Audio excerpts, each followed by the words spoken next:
പ്രാർത്ഥിച്ച ദൈവങ്ങളെല്ലാം അനുഗ്രഹിച്ചതുപോലെയാ മാഡം ഹണിമൂണിന് വരാൻ സമ്മതിച്ചത്. റിസോർട്ടിലെത്തിയാൽ ഉടനെ സമയം കളയാനില്ല. മാഡത്തിന്റെ കൂടെ മനസ്സും ശരീരവും പങ്കുവെച്ച് ജീവിതം തുടങ്ങണം.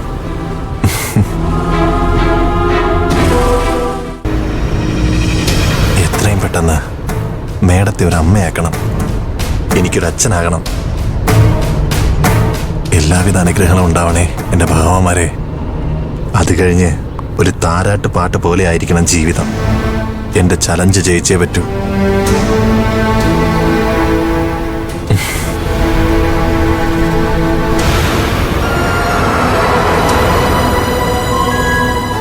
അരവിന്ദന്റെ ശല്യം സഹിക്കാഞ്ഞിട്ടാ ഹണിമൂണിന് വരാൻ തീരുമാനിച്ചത്.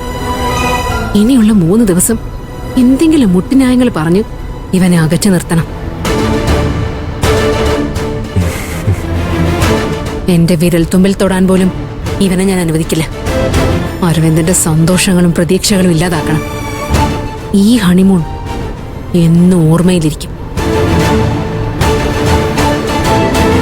കോടമഞ്ഞിനോഹോയ് താഴ്വരയിലോഹോയ് അക്കടമ്പു പൂക്കുമ്പോൾ മഞ്ഞണിഞ്ഞ് ഹോ തന്നനാന താന തന്നനാന തനനാന തനനാന താന തന്നനാന തനനാന തനനാന. സിറ്റുവേഷൻ പറ്റിയ പാട്ട് അല്ലേ മാഡം? അരവിന്ദ് വലിയ സന്തോഷത്തിലാണല്ലോ. അതെ മാഡം. ഈ മലകളും കടന്ന് മേഘങ്ങൾക്കുള്ളിലൂടെ പോകണമെന്ന് തോന്നുക. വാഗമണ്ണില് ഒരൊറ്റ ഭാര്യ ഭർത്താക്കന്മാര് നമ്മളെ പോലെ ഹണിമൂൺ ആഘോഷിക്കാൻ പാടില്ല. അതുപോലെ വേണം നമുക്ക് എൻജോയ് ചെയ്യാൻ. ശരിയാ, നമ്മളെ പോലെ ആർക്കും ഹണിമൂൺ ആഘോഷിക്കാൻ പറ്റില്ല. ആർക്കും.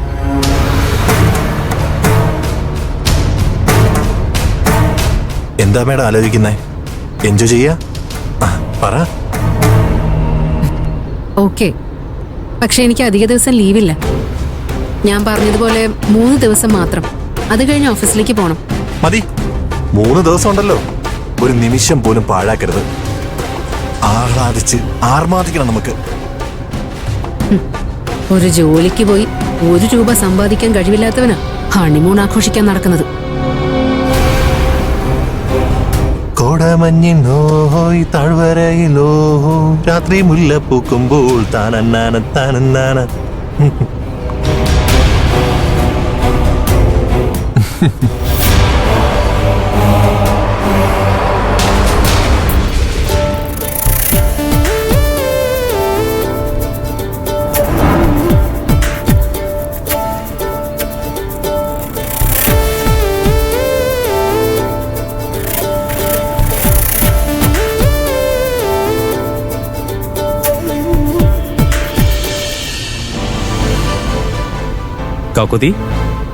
കക്കുത്തി വലിയ ചിന്തയിലാണല്ലോ. അരവിന്ദനെ കുറിച്ച് ആലോചിച്ചത്.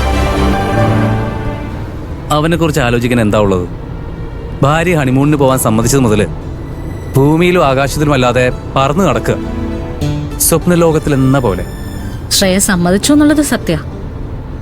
പക്ഷെ അത് അരവിന്ദേട്ടന്റെ നിർബന്ധം സഹിക്കാൻ പറ്റാതെ ചുമ്മാ കൂടെ പോയി, അത്രമാത്രം.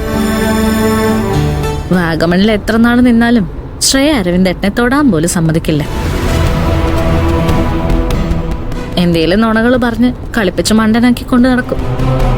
അതുകൊണ്ട് നമുക്കിടപെട്ട് എങ്ങനെയെങ്കിലും അവരെ മനസ്സുകൊണ്ടും ശരീരം കൊണ്ടും ഒന്നിപ്പിച്ച് ശ്രേയയെ മണ്ടിയാക്കി കാണിക്കണം. അരവിന്ദേട്ടൻ ഈ ട്രിപ്പ് മുതലെടുക്കുമെന്നൊന്നും അറിയില്ല. പക്ഷെ നമുക്കങ്ങനെ അവരെ വിടാൻ പറ്റില്ലല്ലോ. അരവിന്ദേട്ടനെ പറ്റിക്കാൻ ശ്രേയ പല അടവുകളും പറ്റും. അതിൽ നമ്മളെ വീഴാൻ പാടില്ല.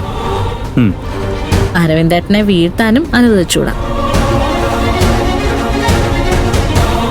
നമ്മൾ തീരുമാനിച്ച കാര്യം നടത്തിയെടുത്തിട്ട് ഇവിടുന്ന് പോവാവൂ. 10ാം മാസം ശ്രേയക്കൊരു കുഞ്ഞുണ്ടാവണം. അങ്ങനെ സംഭവിച്ചാ ഒരു പക്ഷെ അവളിലൊരു മാറ്റം ഉണ്ടാവും. നീ പറയുന്നത് ഓക്കെയാണ്. പക്ഷെ ഒരു സംശയം. എന്താ? അരവിന്ദിന്റെ കാര്യത്തിൽ കാണിക്കുന്ന ഈ ഇൻട്രസ്റ്റ് ഉണ്ടല്ലോ, അത് നമ്മുടെ കാര്യത്തിൽ കൂടി ഉണ്ടായാലേ ഈ അക്കുച്ചേട്ടന്റെ മനസ്സ് നിറഞ്ഞൊഴുകും. അല്ല, അവരെക്കാളും സീനിയേഴ്സ് നമ്മളല്ലേ?